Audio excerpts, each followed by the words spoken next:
Bonjour et bienvenue sur la chaîne Maths et Jeux. Dans cette vidéo, je te propose de corriger ensemble deux exercices sur le cosinus. Ce sont des exercices qui vont nous permettre de calculer la longueur d'un des côtés de l'angle droit dans un triangle rectangle. Pour calculer la longueur de l'hypoténuse ou la mesure d'un angle, il y a d'autres exercices corrigés dont tu retrouveras le lien dans la description de la vidéo. Appuie sur pause, recherche ces deux exercices sur un brouillon, puis reprends la lecture de la vidéo lorsque tu auras terminé. On corrige.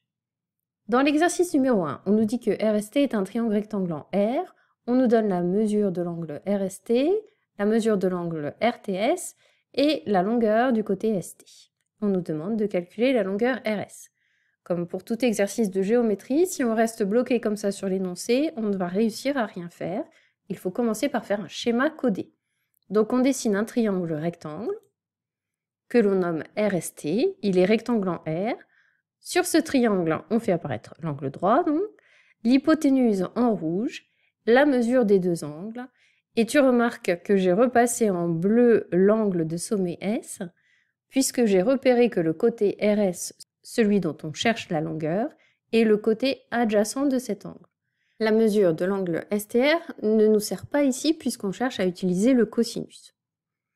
Maintenant qu'on a toutes les informations qui sont apparues sur la figure, on peut commencer la rédaction. On précise que RST est un triangle rectangle en R, puisqu'il faut un triangle rectangle pour calculer le cosinus d'un des deux angles aigus. On calcule le cosinus de l'angle TSR. Ce cosinus est égal au quotient de la longueur du côté adjacent par la longueur de l'hypoténuse. On remplace avec les lettres de l'énoncé, c'est SR sur ST. Maintenant, je vais remplacer avec toutes les données numériques. Je connais la mesure de l'angle RST.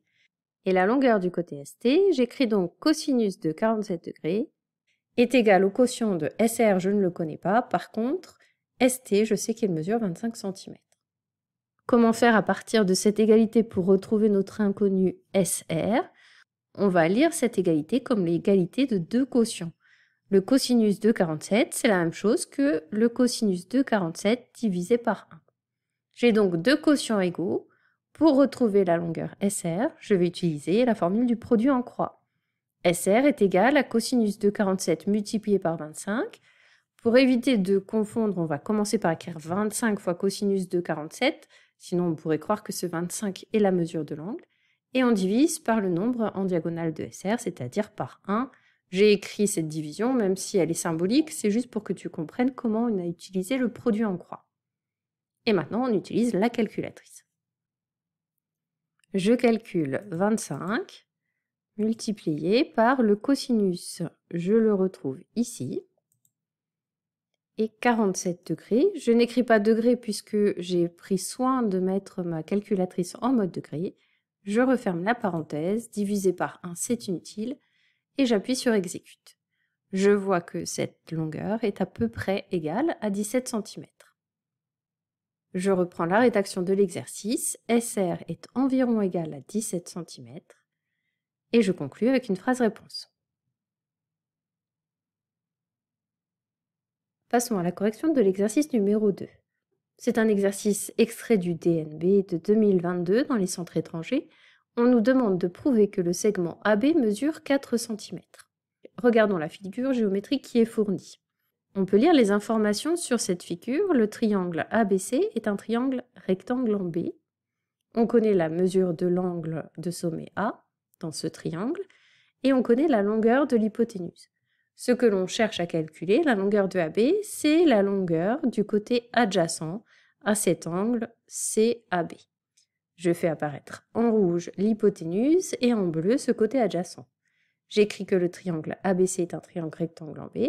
J'écris la formule qui me permet de calculer le cosinus de cet angle de sommet A dans le triangle.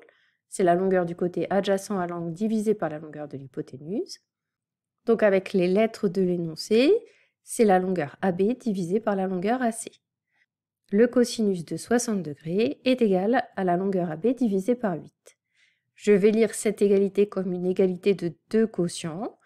Le cosinus de 60 degrés divisé par 1 est égal à AB divisé par 8. Et je recherche la longueur AB. J'utilise le produit en croix. AB est égal à 8 fois le cosinus de 60 degrés divisé par 1. À l'aide de la calculatrice, je calcule 8 fois le cosinus de 60 degrés. Je referme la parenthèse. C'est égal exactement à 4. Je reprends la rédaction de l'exercice et je conclus en disant que le segment AB mesure exactement 4 cm. C'est la fin de la correction de ces exercices. Merci de l'avoir suivi et à bientôt pour une prochaine vidéo.